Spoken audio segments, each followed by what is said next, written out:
রাত্রির 1টা পর্যন্ত তারা একসাথে খাওয়া দাওয়া করেছেন, ততক্ষণ সে ভালো ছিল। তারপরে 2টোর পরে সে সম্ভবত ঘুমোতে গেছে। যদি মেয়েটি রাত্রি 3টে থেকে সকাল 9টা পর্যন্ত ডিউটিরত অবস্থায় যদি টেস্ট না পাওয়া যায়, আপনারা কেউ খবর নিলেন না? কেন খবর নিলেন না এই 6-7 ঘন্টা? আরজিকর হাসপাতালে দুষ্কৃতী তাণ্ডব নিয়ে বিরোধীদের ঘাড়ে দায় ঠেলেছেন মুখ্যমন্ত্রী। এবার মহিলা চিকিৎসকের ধর্ষণ খুনের ঘটনায় তার সহকর্মীদের ভূমিকা নিয়েও প্রশ্ন তুললেন তিনি। রবিবারের মধ্যে সিবিআই কে বিচার কমপ্লিট করতে হবে, আমাদের টার্গেট দিয়েছিল রবিবার। 17-18 আমাদের প্রোগ্রাম দেয়া আছে। ফাঁসি চাই এই দাবিতে। আরজিকর কাণ্ডে বিজেপি যখন তৃণমূলের বিরুদ্ধে সরব, তখন হাতরাস উন্নয়নের প্রসঙ্গ টেনে আক্রমণ শানিয়েছেন মুখ্যমন্ত্রী। বিজেপি বন্ধুরা, বিলকিস বানুদের পরিবারকে হত্যা করেছেন কারা? বিজেপি। উন্নাওতে ঘটনা ঘটিয়েছে কে? হাতরাসে ঘটনা ঘটিয়েছে কে?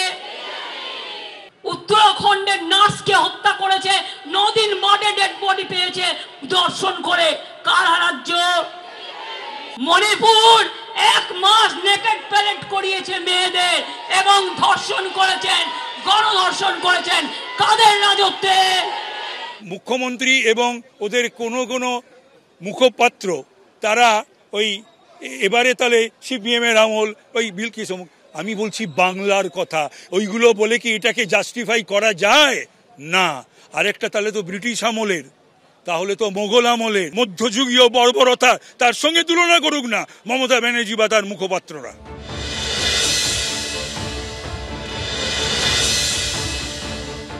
আজকে যারা এদের মধ্যে নতুন এসছেন তাদের কাছে অনুরোধ করব, দাদাদের ইতিহাসটা ভালো করে পড়ুন, ভালো করে জানুন।